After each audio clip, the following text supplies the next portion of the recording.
Hey everybody, just wanted to take a few minutes and do an update on my waterfall tank here. I just finished some tank maintenance. I did a water change, I got the glass wiped down, put a new filter in it, and then of course I did some gardening while I was in there. I removed a bunch of dead pieces and errant growth that was in places I didn't want it, and so on and so forth. So we're gonna go over everything and have a look at what's been going on. My vegetation is just getting downright lush in this tank. I'm really enjoying it. And before I go any further, before I forget, a few of my viewers did finally identify this plant for me. It's this giant monster that's growing up and out of the middle. It's got these sort of arrowhead shaped leaves on it, not to be confused with my actual arrowhead plants, which are here and here. And I think I've got some, growing down out of here. This is actually a separate plant than this one, believe it or not. It used to be connected, but once this rooted in down here, I disconnected them, I broke it, and now I actually have two separate plants going on over there. But this plant that is so beautiful, it looks like it's been painted with brush strokes, is a pickerel rush. And it gets beautiful little purple flowers all over it. I looked up some pictures of it, and when you see it growing in a outdoor pond type environment or in a marginal environment, sort of boggy, swampy sort of areas, it grows thick and dense and covers huge swaths of area with all these purple flowers over it. It's a really pretty plant, but it gets big and huge and out of control. So we've still got plenty of summer left. Of course, it's perpetual summer down here. It's a tropical day for these plants every single day with nary a cloud in the sky. So we'll see how big this thing finally gets by the time it's topping out. I don't know if it's an annual. I don't know if it flowers, dies off, and then does its thing again the following year.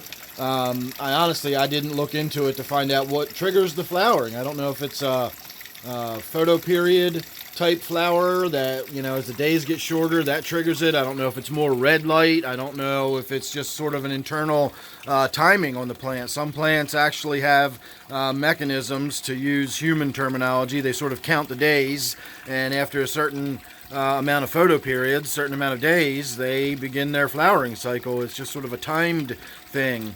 So not really sure, but I do believe they start blooming in late summer.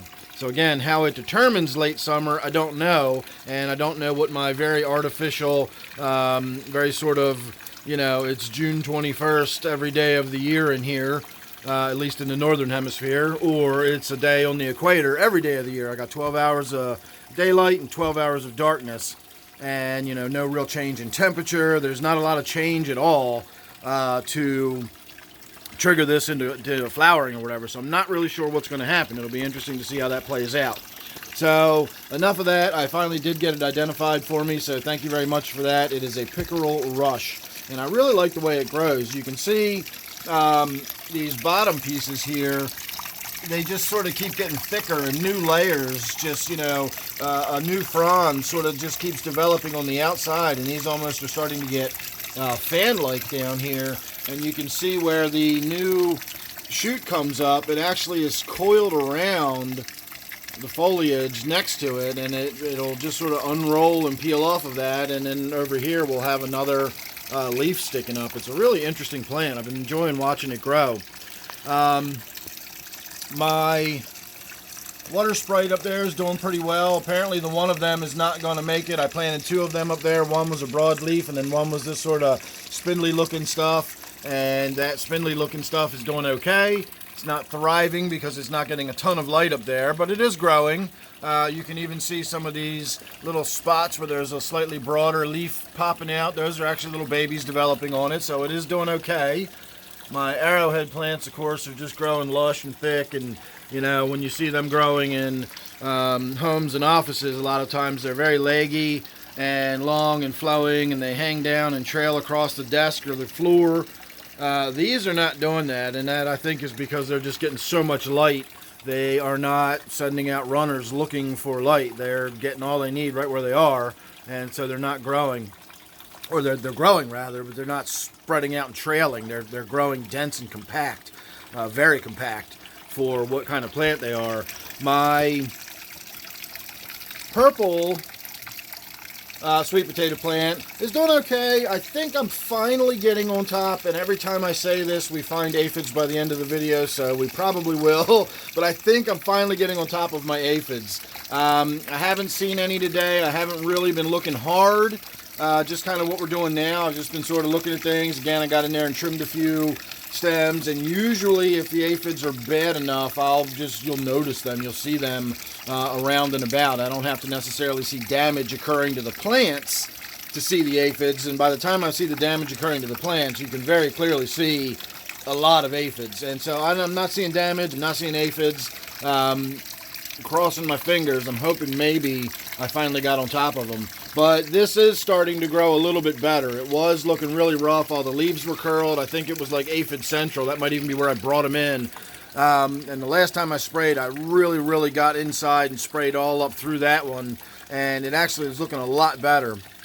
So hopefully I can even see new growth. All this green growth in here is all new. This stuff comes out green and then turns purple as it matures. So that one's doing okay. My other one here, this variegated one that's sort of pink and green and white, that's doing great. This one's growing up here, but you can see the vine trails all down here. We've got offshoots growing through here and coming up. Down here, it's just growing out of control. This keeps falling down into the water, and I keep lifting it up. I'm trying to get it to sort of root in here, and then the roots will hang down. And of course the plant's growing across the surface of the water. I've got it trailing all the way over here. That's part of that same plant. So that one's doing really well. My geranium has got a couple of new batches of flowers poking out on it. Not really sure what happened with my lemon tree here. I have one branch sort of droop over and be real sort of soft, and now it's sort of stiffened back up and is turning upwards towards the light again. And now I've just got one weird branch that just sticks out sideways off of my lemon tree there. So I think that one's going to get manicured. You can see where it just bent right there. So I think I'm going to get in there and just remove this branch, and I'll still have more of the upright structure there. Only about 3 years left, hopefully, until we get our first lemon on that. If I can actually produce lemons here in the house, that'll be exciting. My begonia over here, not really sure how this one's doing so well, but it is. It doesn't really get any direct light at all. You can see how kind of in the shade it is behind all this stuff over here, but it's doing okay. Apparently it's a very low light plant. My begonia down here is doing okay. I removed a little bit of dead leaves and stuff off of it. I know that might look blurry or weird or whatever, but that speckled paint look is actually what this one looks like. I really like it. But my prize begonia that I've got down here is this beast. This thing is huge. It's just growing in this little 1 gallon planter, whatever size that is. But look at the size of this thing. It's huge. I cannot get over it. And we've got flowers coming out all over it, which again, with the begonias, I've mentioned before, the flowers themselves are not really that big of a deal for me. It's the foliage that I really go for when it comes to these begonias. So I'm going to rotate that one around a little bit, maybe get a little slightly different angle. But the thing's just growing into a monster. Really happy about that. I'll get to the tank here in a minute. I want to go around the perimeter first here. My poinsettia is doing okay. They apparently do well enough in a fairly low light setting because I got it down there on the floor. That's not a whole lot of light hitting that plant. But this tank I actually did want to talk about for a minute while we're here. I kind of consider this part of the same environment. I've changed this around to now it's basically fresh water. I've done away with putting the brackish water in here. I've still got the 5 little guppies swimming around in there somewhere. They usually come right up to the front glass when they see me over here because they think they're getting fed. But one of the things I did the other day was I took the sponge out of this pump. It's sort of like a pre-filter, but it's also like the black sponge material that you would use for a biological filter. And it would just get clogged up within a few days. And I just got so sick of getting in there and having to wring that sponge out and put it back in. And it was not getting clogged because of like a filtration issue. Like it wasn't getting packed with gunk in that sense. It's just growing the bacterial colonies. Like if you ever, if you've got a hang on the back filter, occasionally you have to get in there and pull that, those hang on the back filters. You got to pull those biological sponges out of there and wring them out a little bit so the water will flow through them again. That's not because it's collecting debris. That's because it's growing so much algae, so much colonies of bacteria that it gums it up with literal colonies of bacteria. And that's what was happening in this sponge. It wasn't getting clogged up with gunk in that sense. It was getting clogged up with bacterial colonies. And so I thought by getting rid of that, the water flow right through these sort of, I don't know if you'd actually call it an impeller or not. This pump has a weird sort of pumping system. But I thought by taking that sponge out of there, I would just get a nice vigorous flow. It wouldn't back up or anything. And it's been like 2 days. And that should be a waterfall right there. And we're not even getting slow dripping coming off of it. So now I'm wondering, is it clogged up with gunk? Did roots get in there or something? So that's going to be my next little task is pulling that filter thing apart. I guess I'm going to put the sponge back on it, and we're going to get the water flowing in here again. And sooner or later, something's going to happen with this tank, even if maybe it just goes away or something. I don't know. We'll see. But I must have dropped a water sprite in there at some point too, because that is very clearly now rooted in and growing. That's all new growth coming up there. All that nice bright green you can see down there on that water sprite. And then, of course, I got the water sprite over here. And then, of course, don't forget, I sell the water sprite and Java Fern. I've always got plenty of that stuff. I'll put my email down below if you're interested. As far as the tank itself goes, not a lot going on as far as the population. Haven't made any changes or added any fish. Haven't lost any that I know of. The popped out eye on my pupfish in there, the flagfish, is still popped out. I just think that's the way he's going to look from now on. There's not a lot we're going to be able to do about that one.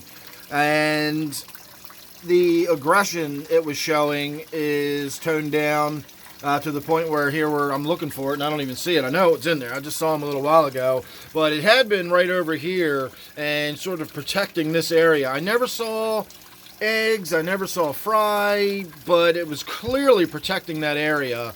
Viciously protecting that area. And I think it injured itself, and that's how its eye got all bugged out like that in the process.